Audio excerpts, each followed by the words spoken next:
เขากลางก็เคียงแห้งซึกต่อกันเลยหรือนั้นเขาพาขึ้นมา10ด้วยแทงจุ่มยุบกองกลางเมืองใต้ประจานแทงเนาะอันนี้ก็จะเป็นจุ่มปะโอ2ปะโอที่เป็นปะโอ P&O อันอ่องคำถี่อ่อนโหกำในซ้ำเต็มมีแทงซึกปะโอP&LA อันคุณตุลินอ่อนโหตั้ง2ภายในเอาตั้งจอยแถมเมื่อเจ้าหนังคุณตุลินในตั้งหนึ่งในเอาตั้งจอยแถม NUG แทงตั้งหนึ่งในเอาตั้งจอยแถม UWSA ก้อยกาคุณตุลินในเป็นภายซุ้มก็ใน P&O ของคำถี่เขาในซ้ำเอาตั้งจอยแถมดีซึกมันครับเนาะมูลเดียวในวันมื้อไหนเขาเนาะอันนี้ก็ดีนั่นได้เป็นเงางุ่นของ P&LA เขาที่เวียงหมอกใหม่เนาะเมืองใต้ปอจานขนาดที่เวียงหมอกใหม่อันนั้นก็ซึก P&O ในเข้ากับซิมครับเนาะซึก P&O ในเข้ากับซิมเอาเงางุ่นของ P&LA เนาะที่เวียงหมอกใหม่ครับเนาะอันนั้นแหละไรมีลองปังตึกใหญ่สังกันก้อยก็ว่าเฮ็ดให้ P&O ในเอาซิมกว่าไหลครับเนาะก็ใน P&O ในเก็บซึกในระว่าเก็บหาวแห้งได้ครับเนาะกูเฮือนๆได้หลายกว่าเพิ่นฝากก็ได้ใส่เงินว่าก้นหนุ่มก้นเฒ่าเนาะเพราะเป็นมุนเจ้านุ่งจ้องอยู่นุ่งข้างก้านก็ใจทักนอน P&O ในได้ใจลอกไล่ในเสร็จเก็บอย่างแรก P&O ในเก็บล่ะในP&O ในมันเอาข้าวย่ำลีเอาเงาไล่ลีตีอันซึกมาในปืดไฟเขียวมันเต็มตีในการซึกนั่นค่ะเนาะว่าที่ใครตรงนึงดังไหลว่าใครคืบหน้าลีนาตีไรเนี่ยซึกมาในปืดไฟเขียวมันเต็มตีกำในซึก P&O ในก็เก็บซึกทีไรก็มาในบ่ซัง P&O ในเอาไผเผาวันเผาเวียงทีไรก็ซึกมาในบ่ซังย้อนเบอร์ P&O นั่นเตเอาหน้าที่ P&LA อันก้องกายกันตั้ง PDF ย่างเหลียงกำในอันก้องกายกันตั้งตับซึกว่าอยู่เป็นเอเนาะอันเป็น P&LA นะครับเนาะอย่างนั้นอันนั้นซึกมันก็ใครๆคุณตุลินในมีแฮงจังได๋ว่าปล่อย P&O ในเพียวคุณตุลินครับเนาะมื้อใดก็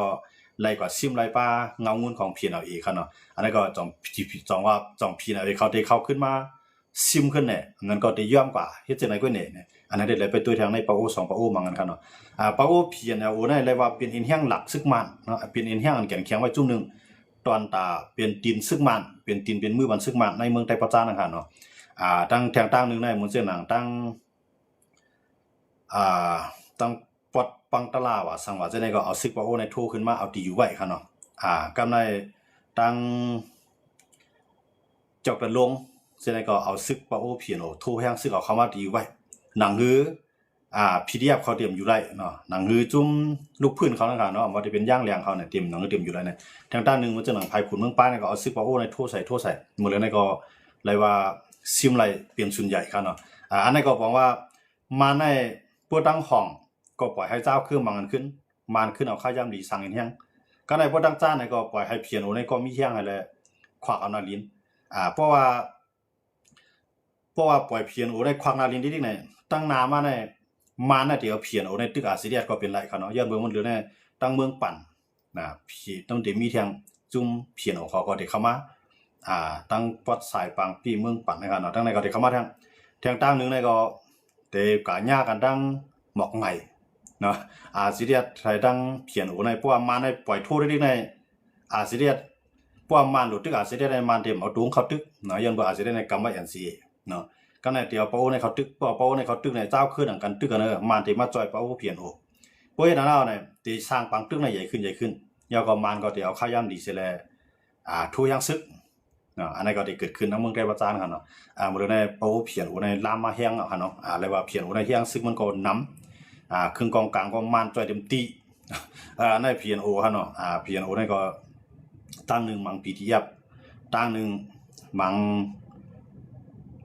P&LA เนาะปาโอทางตั้งนึงได้โทยังซึกใส่ในนาลีนาซิเดียก็ในพวกอาซิเดียขึ้นโทใส่ขึ้นในตึกกันบ่ตึกกันมาในเฮ็ดให้มันมีฮู้มีควายแต่มันเดียวยังซึกเสเข้าซิมเข้าตึกอันนั้นก็ได้เกิดขึ้นครับเนาะเพราะว่ามันเปลี่ยนเป็นจังได๋ติ๊กเนี่ยมันมีหลายพื้นที่เอาค่ะที่ตั้งอัน P&O เลยตั้งอาซิเดียในนาลินที่ทับซ้อนกันครับเนาะก็ในพวก P&LA ค่ายเอาใน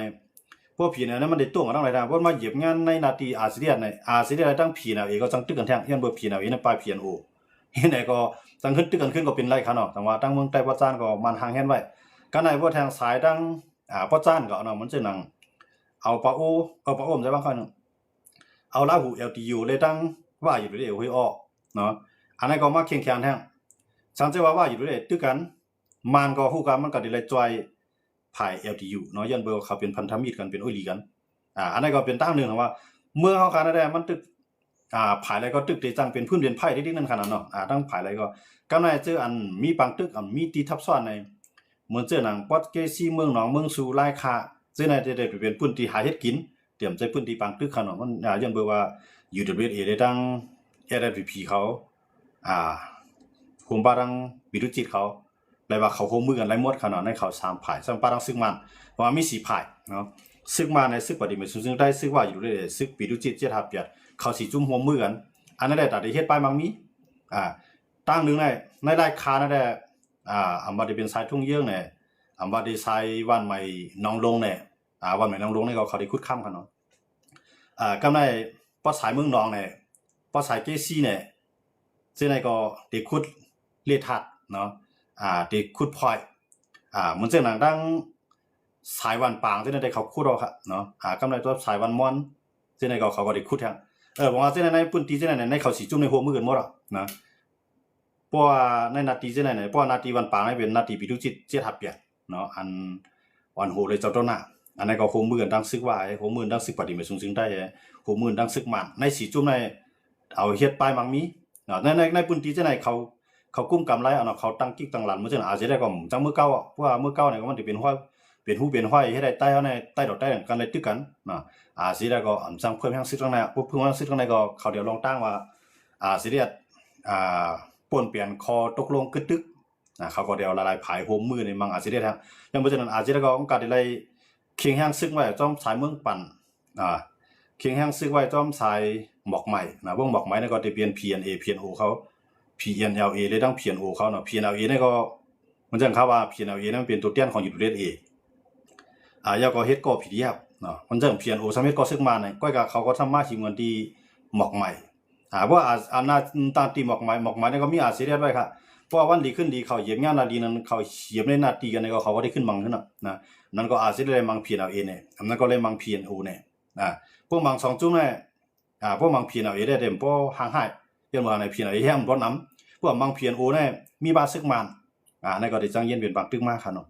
แต่ว่าเขาคำว่าด้วยเนี่ยอาจจะได้เลยฮักษานาลินเจ้าเนี่ยเนาะเมืองปั่นเพราะมันเลยถอยปอดเมืองปั่นปอดนำจามปอดคูล้ำปอดเกียงตองเพราะอาจจะเลยถอยเจ้าเนี่ยมันก็เต็มเลยซะ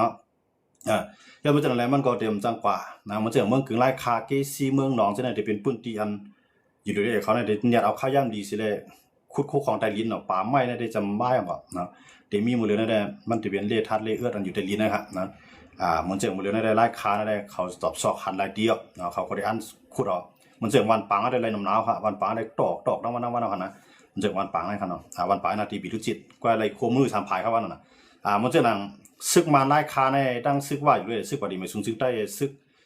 ปีทุจิตในเขาเป็นอันเรียนมั่วละเขาโหมันมั่วละเนาะยันว่าในซึกมานั่นอยู่เวียงไล่คาในมันแห่งน่ะเพราะว่ามันแข็งยันในปฏิไม่สูงซึกได้ก็ได้จังตึกมันว่าก็จังตึกมันละลายผายจังตึกมันแหละมันเอาข้าวยำดีเสียเลยเผื่อเต็มไรตึกให้พออยู่ไรเวียงไล่คาน่ะคือเป็นเต็มหรือมันออกไรนั่นน่ะมันก็โคมือกันเฮ็ดการค้าขายทางนึงก็โคมือกันผมรวมแก๊งคอลเซ็นเตอร์ในซึกมานที่รายค้าในตาพา1564โคมือกันทั้งซึกปฏิไม่สูงได้เสียเลยคุดโคของไตลินโคมรวมแก๊งคอลเซ็นเตอร์เนี่ยในพื้นที่จังได๋เนี่ยหาป้ายมักมีกันเนาะอันนั้นจังได๋ถามว่าวันด้านหน้าเต็มในตึกกันจังหว่างก็เนาะซึกมันรายค้าในมื้อเหลียวในมันลักเฮ็ดกะมันลักเฮ็ดจังซี่น่ะเพราะว่ามันโกมอยู่ไรนั่นขนาดเนาะเพราะว่ามันกุฏิในของซึกปฏิไม่สูงได้ซึกว่าอยู่เวทในขอบมันไว้หมดเนาะมาตั้งออกก็เส้นต่างเมืองหนองในก็เพียดไว้หนังมาในเต็มจังเฮ็ดปังตึกเพิ่นก็ตั้งโต๊ะในก็สายทุ่งเยื่องเนี่ยมาตั้งจ้าในก็สายสันเนียนสันหน่อยสันเนียนเนี่ยกว่าตั้งสายตั้งโต๊ะก็ได้มีวันใหม่นาอยู่ในว่าวันใหม่พาซื้อเนี่ยได้มีวันใหม่พาซื้อยาก็ได้มีวันภายพวกมาตั้งห้องได้มีวันใหม่นายุ่นเฮ็ดไหนว่าจังได๋ว่าตั้งหัวหน้าจังได๋เนาะอยู่ด้วยเขาอยู่ไว้หมดแล้วครับปฏิไม่ซึ่งได้อยู่ด้วยเขาอยู่ไว้หมดแล้วพอหมดมานะพวกมาตั้งห้องที่ก่อมจังกว่าตั้งออกก่อมจังพวกมาตั้งออกในก็มาตึกใส่หมักล่างมาตึกใส่ตั้งวันให้ในวันให้ไล่ขากันสิวันให้กี่ซี่ขนาดวันให้ไล่ขาเดี๋ยวมือกว่าตั้งป่วนหมักล่างออกมานะผู้กะตั้งออกก็เสียนตั้งเมืองหนองกองบ่ลงมาหลายพื้นที่อยู่ด้วยอยู่วงมรคาจังได๋อยู่ด้วยปฏิไม่ซึ่งได้ในเขาได้อยู่ไว้มาพอที่ในพอสายนอกมันปฏิไม่ซึ่งได้อยู่พอสายในมันว่าอยู่เฮ็ดไหนเขาได้ในพอไปหมดแล้วครับแต่ว่ามาเนี่ยมันจังเตียนเนาะพวกมันจังเตียนเนาะแต่ได้อยู่ไล่ๆคานะซึ่งมาได้ก็แหละก็เลยโฮมมือกันครับนะพวกโฮมมือกันแน่ บอกว่าอยู่ด้วยเลยเขาตั้งหลานใครก็ตั้งละปฏิไม่ซึ่งได้ใครตั้งหลานดีเลยก็ตั้งละพวกซึกมันกว่าในเขาค่ายบ่เนาะเขาปันกว่าง่ายๆรวมๆย่อมครับย้อนบ่เลยกินจับกันเพราะว่าก็เฮ็ดตั้งซึกมันที่ไร้ค่าในซึกมันที่ไร้ค่านั่นเด็กก็ห้องซึกมันที่โคลัมมานั่นก็ห้องซึกมันที่เมืองหนองมานั่นก็ห้องซึกมันตั้งปังลงมาจ่อยอันมาจำได้ก็โคลัมนั่นขนาดเนาะก็ย้อนบ่จังได๋ดอกว่าซึกมันในซึกมันก็ซ้ำกูซึก3จุ่มในหมีมันเนาะ3จุ่ม2จุ่มก็ว่าเนาะซึกอยู่ไปเลยตั้งซึกปฏิไม่ซึ่งได้กูมันมีมันที่ไร้ค่าย้อนบ่มีดอกไงมันมีดอกไงเพราะว่าปิกเส้นตั้งพวกมาตั้งปังลงในก็เวียดเป็นเส้นตั้งก้าอันเดลัดเข้ามาในกีปังลงไล่คานะมันมีรอยไว้เพราะว่าเขาเวียดไปที่ในปุ๊บในก็ซึ่งมันตั้งเตียนเอาทั้งไหนก็ในทั้งออกในก็เวียดไว้ทั้งเส้นตั้งเมืองนองแฮทางตั้งนึงเดี๋ยวมาทั้งโคลัมนี่ก็มันเอามันจึงปฏิไม่ซึ่งได้เขาอยู่ด้วยเดี๋ยวเขาอยู่ไว้หมดอ่ะว่าซึ่งมาในฮัมตีให้คือได้ให้เพราะว่าอำไรปลายอำไรโกไรกินอิ่มซ้ำไรนอนอุ่นตีไรเถื่อเนี่ยก็ไรโฮมมือกันครับเนาะว่าซึกที่เมืองกึ่งเขาโฮมมือกันครับที่เมืองกึ่งนี่ก็หอบหมดแล้วขนาดที่เมืองกึ่งนี่ก็ซึกมาอยู่ในออกลอกเขาก็กำไรแห้งเลยซึกปฏิไม่ซึ่งได้เลยซึกว่าเนี่ยยี่ซึกมาเนี่ยพวกยี่ซึกมาเนี่ยมาในเดี๋ยวทั่วยังซึกทั้งโคราชในมามังเขาเนาะอย่างนั้นเลยว่าพอยี่ซึกมาปุ๊บเนี่ยมันก็ได้ปล่อยอาเซียนขึ้นเอาที่อยู่ขึ้นเพราะฉะนั้นเนี่ยว่าอยู่ด้วยทั้งปฏิไม่ซึ่งได้แต่เลยโฮมนั่งเลยโฮมตึกอาเซียนทางตั้งนึงเลยตึกซึกมันแต่ว่าเขาเลือกที่เตรียมตึกซึกมันพวกตึกซึกมันเนี่ยเขาก็ไม่ตึกอาเซียนแล้วย้อนมาเนี่ยอาเซียนก็จังทั่วยังซึกย้อนมาพวกทั่วยังซึกมาปุ๊บเนี่ยอยู่ด้วยทั้งปฏิไม่ซึ่งได้เหตุตึกอาเซียนกำไรมันทำเต็มบางอาเซียนทางตั้งว่าอาเซียนตึกซึกมันกันเนาะว่าอาเซียนก็ตั้งตึกซึกมันย่อก็จังควักนาดินทางที่เตะก็เลยแกะขีดตัวเก่าอันนี้ว่าของเสียวขึ้นจึงได้ก็จะได้ในกันเนาะดังว่าในนาทีของเสียวขึ้นจึงได้อันวันไรดีเลยเปลี่ยนวันมันได้มีใหม่ไงเพราะว่ามาในก็ใครเก้าเนาะปอดสายเมืองปั่นปอดสายเก่งต้องในมาในใครเก้าลองเสียเดียโตใหม่นะครับนะเพราะว่ามีใหม่ในก็เสียได้ป้ายบางมีมันบ่มีสังไม่ยอมเบิ่มันคุดคู่ของไตลินไรเหมือนเสื้อหนังอยู่ด้วยเขาคุดคู่ของไตลินไรเหมือนเสื้อหนังป่าดีไม่สูงจึงได้เขาจังว่าเนี่ยมันเรียนในเส้นทางการเลยติเตเนาะเสียได้นักว่าเรียนในเส้นทางการในมันปีกำเหลียวค่ะเนาะตรงนั้นมันเฮ็ดใหม่เขาพูดจอมปีกมันเนาะเพราะมันคุดคู่ของไตลินในมันจอมยาแท้ก็ในมันจึงแห้งไรซ้ำปล่อยว่าอยู่ด้วยร่างปล่อยปฏิไม่สูงจึงได้ในคุดคู่ของไตลินไรดังเนี่ยย้อนเปื่อมันมีลาปานขี่นี่เขามาอยู่จอมแทงเนาะอันนั้นก็ขี่ได้ทั้งซึ่งมาในเขาก็งบงี้กันเนาะก็ในเพื่อได้กว่าคัดแข่งคัดขาปฏิไม่ซึ่งได้เลยว่านั้นตาคงมือในเฮ็ดลาเนี่ยบอกว่าที่เมืองกึ่งที่ราคาที่เมืองหนองที่เกซีเมืองหนองในก็ตึกตีเฮ็ดค่ะเนาะตึกตีเฮ็ดตึกตีคุดคุกของไตลินในค่ะเนาะเลทัดได้เอื้อในค่ะนะฐานหินว่าจอกมีต้วยเขาเนาะฐานหินทั้งปอดสายเมืองหนองปอดสายเกซีก็ได้ขุดทั้งเมืองกาวปอดหนองซ้อมนะครับเนาะอันนี้ก็ขุดกับน้ำหนาวอันนี้ได้เป็นเลเอิร์ดค่ะเลเอิร์ดอันนี้ขี่ในอันอเมริกันในขี่แข่งกันซึกกันว่ามันเนี่ยแข่งกันไปบางมีกันแล้วมันก็ย้อนเลยเลเอิร์ดนั่นก็เนาะแต่ว่าที่เกซีเนี่ยออกนำแห้งไว้ค่ะเนาะเลเอิร์ดค่ะเนาะอันนั้นเนี่ยที่หนองซ้อมเนาะเมืองกาวให้เนาะเมืองกาวที่หิมวันหนองซ้อมค่ะเนาะบ่ไกลกันไปอย่างนั้นแหละว่าที่นั่นได้ลาปานขี่ก็มาลงดื่มตีก็ในเขามาคุดที่วันปางในก็ลาปานขี่ก็อันเป็นเจ้าลาปานลงในก็ปฏิไม่ซึ่งได้เขาซึกมาในซึกปีตุจิเจราเปียได้ซึกอยู่ดูเลดในโฮมมือกันลงทุนล้างจอมเนาะจังหวะที่ในก็เป็นหมออันใหญ่มันค่ะเนาะเอาตื้อเอากว่าทั้งหมดเลยในวันในน้ำไว้ครับวันปางในครับเนาะแท้งนี้ในเขาได้คุดปอดสายวันม่อนใช่ไหมเนาะที่ในเขาได้มังแท้วันม่อนในก็มันได้จำมันได้อยู่ทางของเตียงยาวก็จำตั้งเวียงลายขานั่นค่ะเนาะจำในเวียงจำบ่ไก่กันดูเอาที่ดูที่ทางวันม่อนมาใส่วันใหม่น้องวันใหม่นายุ่นวันใหม่ภาษีค่ะเนาะที่มาทางเส้นทางไหนจังหวะเส้นในซึกตับซึกมา7ทับเปียได้7ทับเอา515ว่าครั้งนึงตับซึกมา515และ64เนี่ยมันได้มีอยู่2ตับไว้ลายขาเนี่ยเนาะมี2ตับก็มันก็ได้มีทั้งหมักล่างในอีกวันทั้งหมักล่างในอีกวันก็เฮ็ดก่อนทั้งปิตุจิต7ทับเปียต้องคั่นเนาะแต่ว่าเขาทีในก็มีเขาอยู่4จุ่มเนี่ยอันนั้นมันเดี๋ยวมีลองการซึกกันยันเบิ่มมีอาเซียเนาะมันตั้งในที่ในเวียดนามที่อาเซียตรงนึงมันกำในอาเซียก็บ่ได้ขึ้นสิอยู่กันเดี๋ยวมันยืนเป็นบางตึกที่พวกบางตึกที่เนี่ยตายเขาในที่ตายย้อนเปื่อปฏิไม่ซึ่งใต้เนาะกำในแทงภายนึงก็ที่ตายย้อนเปื่ออาเซียเนี่ยตายเหมือนกันที่มานี่กำในเพราะว่าเปื่อนกันลุกขึ้นเปี้ยซึกมาแล้วเนี่ยกำในต่างจุ่มในเฮียงใหญ่มากในใต้เขามีเฮียงแต่ได้ขึ้นมังยันเลยอาจจะได้ในการเลยหักษาส่วนใหญ่ย้อนซุ่มส่วนน้อยเนาะย้อนซุ่มอะไรว่าย้อนซุ่มเหมือนเจ้าหนังไล่ข่าวว่ามึงกึ่งว่า เกซีในเมืองตั้งในมันก็เขาอยู่เขาแจกพีกันอยู่เขาเราเมืองตั้งปฏิมาสูงจึงได้ในที่เกซีได้ตั้งปฏิมาสูงจึงได้เนี่ยเพราะว่าตั้งออกเสียงตั้งเนาะภายบุญกว่าเมืองเก่าอันที่นั้นให้ปฏิมาสูงจึงได้อยู่ก็ในพวกเดียวน้องซ่อมมาภายตั้งตกตั้งเสด็จอยู่เมืองตั้งในเกซีกันเนาะ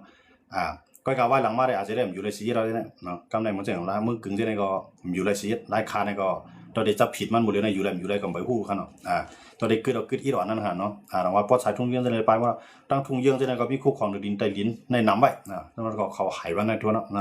หลังว่าอยู่เรื่อยเขาในคำว่าอะไรน้ำแห้งน่ะพอคำในค่ะเนาะเขาเลยมาอะไรที่มือกึ่งเลยมาดีไรค่ะก็ในว่าเขาได้คูดทางตั้งสายตุยาเมืองหนองจะเนี่ยเขาได้คูดทางเขาค่ะเนาะเขามีเพียงการหมดแล้วครับนะหลังว่าอยู่เรื่อยเนี่ยเดี๋ยวไรมาเดี๋ยวไรคู่ของใต้ลิ้นเนี่ยเป็นก่อเป็นกรรมไรมือตั้งนำค่ะเนาะปฏิบัติซึ่งใต้เดี๋ยวไรสังหลานได้ก็นี่เนาะ1ไรจือเสียงลู่2ไล่เอาคู่ของในลิ้นใต้ลิ้นเฮาปั่นเปิ้น3ไล่เอาเอ็นแห้งเปิ้นตื้อเมดควักมาในนาทีเฮา4เอาลูกเมดใต้เฮาก็เหตุการณ์ปั่นเปิ้นอันนั้นปฏิบัติซึ่งได้เดี๋ยวไรค่ะนะก็กำจะเอาไล่มาไล่ปั่นเปิ้นจอยเบิ้นมีเฮียงจอยเบิ้นเฮ็ดให้คือไตจอยเบิ้นเอาที่อยู่ไตจอยเบิ้นเอาป้ายมามีในพื้นที่ไตจอยเอาที่อยู่ไตเก็บจอยเอาคือไตเอลงอันในรายการปฏิบัติซึ่งไตเฮาค่ะเหตุการณ์บ้านเมืองค่ะเนาะอันนั้นดิเรียบเพี้ยนด้วยกันติๆค่ะเนาะตั้งนานได้เพราะมันอยู่ได้ทั้งผู้เนาะในตั้งของในบนบุเลยได้มันตึกงมเงียอยู่ไว้กูภายอยู่แล้วเนาะตั้งนึงตั้งเกากลางเอาเฮ็ดก่อนไว้ตั้งเขียนก็เฮ็ดก่อนไว้ตั้งขางก็เฮ็ดก่อนได้ก้อยกาเฮ็ดก่อนน่ะมันเป็นอ้อยหลีจะโจกท้องหลายๆมันใจอ้อยหลีที่ได้ว่าปาดีมันซึ่งได้เนี่ยบางตึกก็เฮาได้จอยครึ่งกองกลางเฮาได้จอยทั้งเสื้อพอตึกซึกมาได้มันเต็มจอยก้อยกาว่าใต้ดอกใต้มังกันมื้อไรได้นี่เขาสิได้ได้มานะปองว่าอันนั้นได้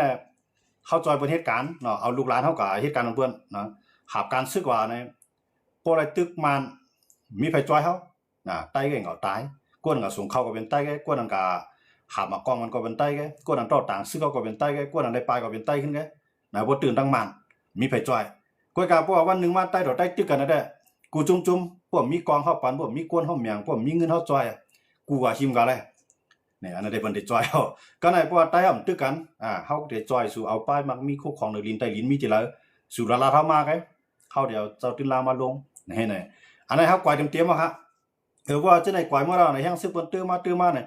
พอเขาปล่อยบนเอาป้ายมามีในนาทีเขาได้ดิเขาปล่อยบนเก็บขวัญในนาทีเขาได้ดิเพื่อปล่อยบนเก็บซึ่งในนาทีนี่เชียงมันก็ใหญ่ดิเพื่อเชียงมันใหญ่มันก็คว้านาทีเนาะดิ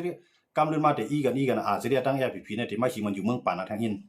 ที่มาชิมันอยู่โคนล้ำที่มาชิมันอยู่น้ำจางเห็นไหนเพราะว่าบนริ้วตั้งของได้ที่ขันนะมือเรื่องนั้นเขาชิมกันอยู่ปอดชายทุ่งโป่งปอดชายหัวโป่งกันเนาะชิมกันอยู่ปอดชายหัวโป่ง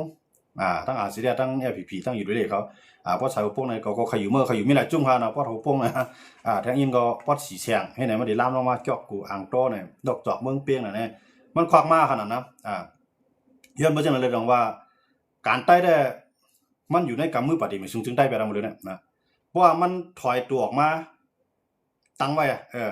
เพราะว่าลงตื้นล่างในนาทีสู่เขาก็หลุดลงไรเพราะว่าสู่เพื่อแม่งซึกมาในนาทีสู่เขาหลุดเพื่อแม่งซึกไรเพื่อนนั้นได้เขายังมีใต้เขาซื้ออยู่ในพื้นที่เช่นก็ยังเด็ดจังมีตีใจใหญ่เพราะฉะนั้นน้ำใจขนาดในนาทีเขาในสุดเดียมได้เก็บซึกเพื่อนมาไหนก็เร็วขนาดสุดเดียมได้เก็บขวัญก้นเมืองเดียมได้จอยสู่เห็นแนวหนาเพื่อนไรมาก้อยกาพวกในนาทีเขาไรซ้ำป้ายมามีสู่เขาก็เอาซึกสู่เขาก็ย้อนก้นเมืองสู่มาย้อนไม่ซึกเขาขวัญสู่หรือมาช้างเห็นแนวหนาว่าในนาทีเขาได้ปันเพื่อนเอาไรว่าในนาทีเพื่อนปันเขา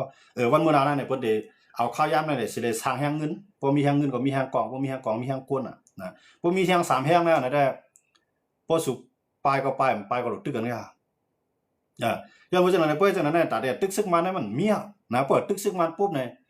มันบางทางตั้งมันมือพองข้าวยามปาดีมาจึงได้เลยซึกมันบางกันนั้นเขาก็หลุดขี่บอนาลีนั้นได้วีบได้ผีออก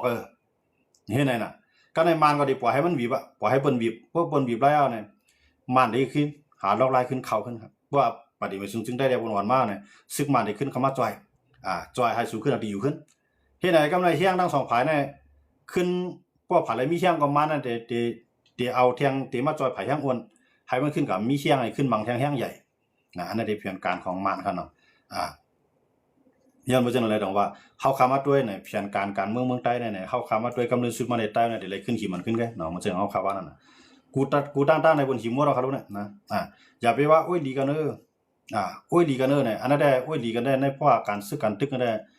มันไปมีเตะๆเฮาด้วยมันจังหนังมันหนังกันก็ยังตึกกันมันจังข้าวว่านั่นน่ะปูนักกาได้ตั้งเยียนอยู่จีเขาในมังกันการนึกชุดมาปูนักกาได้แค่เลี้ยงกันซึ่งมันน่ะเนาะอันนี้มันเกิดขึ้นเนาะจังว่าวันมื้อหน้ามาเนี่ยปีตุจิตกูจุ่มๆให้จุ่มหลายแห่งใหญ่ก็มันได้เฮ็ดก่อไผนั่นไงปีตุจิตน่ะจังเมืองเนี่ยมันเป็นปลาเยียนเนาะปีตุจิตเนี่ยเป็นปลาเยียนพวกกำตั้งหูรอดตั้งลันมาตั้งหลังพวกกำตั้งหลังลันรอดตั้งหูนี่น่ะปลาเยียนปีตุจิตเนี่ยเป็นปลาเยียนมื้อแรกเพราะว่าเพิ่นไปมีมาปีตุจิตเนี่ยก็เฮ็ดก่อไว้กูไผนะว่ามีมาในภายในแห่งใหญ่กว่าทั้งนั้นนะมันได้เฮ็ดจังนั้นก็เฮาใครอยู่ดูแดงมันจังนั้นปู่มนตังยานเนาะปู่มนตังยานก็แค่มันอยู่ด้วยเอกำในเจ้าลอยไม้มาแค่มันบ่ได้ไม่สูงสิงไทยพวกเฮ็ดนั้นน่ะหญ้าเกากลางเขาหญ้าที่ไหนเขาหญ้าผีเดียบเขาซีมอขนาดนะอันเป็นตับแสงแก้วในขนาดที่หญ้าซีมอจังนั้นได้มาโฮมบ่ได้ไม่สูงสิงได้ก็มีเคียงอินเขาจังก็เต็มพัดมาซิมนั่นค่ะนะเดี๋ยวก็บ่ได้ไม่สูงสิงได้ก็เป็นทุกจุ่มแอบเห็นซีเราว่าเฮาคำว่าด้วยในการใต้เฮาคาตั้งหน้าการเมืองใต้เฮาคาตั้งหน้าได้เนี่ยมันเปลี่ยนเพียงสังว่าเปลี่ยนทางก็กวนเมืองใต้ในย่าหมักกองในย่าเราย่าปลายกองในจำปูไม่คูพายเปิ้นได้ยื้อทั้งหลายก็มันญาติใต้เรื่อยๆนะจังว่าในปลายวนของกูเจ้าคือชื่อเขาอยู่กองกลางนั้นเขาวนว่าเมืองใต้ไปสร้างจึงเมืองไหลไปสร้างนาลินอุปเปิงไหลเพราะว่าเฮาซิมไหลทีหลายเฮียงเฮากำงามไหลทีหลายเฮาเดี๋ยวเฮียงซื้อเขายันไว้ดีนะกูจุ่มๆในมีแนวทางไปวนได้สร้างเมืองใหม่ขึ้นมานะจื้อมันได้เขาห้องเจ้ามาจื้อเมืองใต้ไหนเพราะเขาลัดตัวมันได้เขาได้ว่านั่นเนาะนะเมื่อการพวกเขาลัดตัวกวนของเขาขึ้นได้เขาเรียกว่าเมืองใต้นะเขาได้ว่าเมืองของเขาอันนั้นได้มันเปลี่ยนแผนการมันเป็นพลิเยเนาะเพราะว่าลัดตัวมันได้เขาว่ามึงเช่นปีนี้มีป้ายว่าสิป้ายมันได้คำว่าเช่นปีนี้ก็เช่นเมียกเช่นตองนี่กันนะใต้ดังห้องใต้ดังจานเขาว่าได้ก็เลยมื้อเร็วนะคำว่าป้าเมืองค่ะมื้อเร็วอันนั้นได้มันเปลี่ยนแผนการของเพิ่นก็เพื่อเขาตึกหันเงินคำเป็นใหญ่ทงเงินทงคำเป็นใหญ่เขาซ้ำกับหันเอาทงเงินอันเป็นมังจ้อยเงินเขมังเฮียงเงินมังเมืองหมื่นเงินมันแล้วก็มังเฮียงเงินไทยเนาะเพราะหันตึกหันเอาสามอันนั้นก็ได้คู่ของอันเฮาหันกาขันใหญ่ใน1ในก้นของเฮา2มาในน้ำลีหินพาเฮาเหมือนจังหนังเสียงคำจืนเงินเนาะอันอยู่ในลีนเฮาทั้งเสียงเลทัดเลเอิดเนาะหลายชื่อหลายรองได้อันนั้นได้เบิ่นเอากว่าก็เฮาซ้ำกับหันมังจีกาขันใหญ่หรือเตียงมันได้ค่ำเนี่ยมันเพราะเฮาได้ค่ำกันก้างเฮาในกันเนาะต่างก้า6หมากก่อนนะเฮาเฮ็ดปลายหมากมีคารัง20 30ปี40ปีเนี่ยอำตาลอันเปิ้นกว่าไล่ค่ำใต้ลิ้นเฮาเฮาได้เงินบางจีมากเลยน่ะเนาะก็เฮาซ้ำก็เอาเงินบางจีย่อมหมอค่ำมาปันเปิ้นเฮาซ้ำย่อมก็เอามังจ้อยเงินเขให้เลยเอาป่าไม้เฮาปันเปิ้นเฮาซ้ำย่อมก็เอาเงินมานเงินหมื่นเนาะโหมื่นเงินมานโหเฮงโหแสนเงินมานซ้ำก็เอาป่าไม้เฮาเรียกเอากวนเฮาเรียกเอาคู่ของใต้ลิ้นเฮาเรียกเอาเลทัดเลเอื้อเฮาเรียกเอาเถือนคือป่าไม้เฮาเรียกแล้วก็เอาน้ำลีนหินพาเฮาเรียกเนี่ยเฮาได้เฮาใต้เฮาซ้ำกับหันนั้นน่ะกะหันเงินบางจีนั่นเป็นกาคันใหญ่เลยสิคู่ของใต้ลิ้นน่ะเด็ๆในคู่ของใต้ลิ้นน่ะพวกเฮากุมกำไรอยู่กูแท้มันจังหนังสิได้ผิดยิบไหลมือกันดีๆพอจุ่มไหลใครมาลงที่ล่างมาก้อยเก่าได้เลยมาในน้ำปลายมามีสู่ก้อยเตรียมไหลเพียงซึกสมเตรียมเลยมามันหลุดเฮ็ดจังได๋น่ะเขาก็คูดได้บ่เฮบ่พอยที่ไรก็ยัก50หยังอะไรFPPอาจสิเรียพวกกูมันก็อะไร1เส้นตั้งก็เมียงมาเนี่ยเป็น3กองเลยมันลีลือกับปันเปิ้นเอาสร้างอีแฮงในนาทีเฮาขนาดที่มันอันเฮาอยู่ยังว่าเป็นเจ้าคือในเมืองเฮาหนังกันตรงไหนก้อยก็กูจุ่มๆในคำเลยวนจังนั้นเขาเลยวนว่าใต้เขาได้เขาแตกกันเนี่ยใต้เขาได้คำสร้างซื่อซาเขาไรใต้เขาได้คำเกียรติเคนาลินเขาไร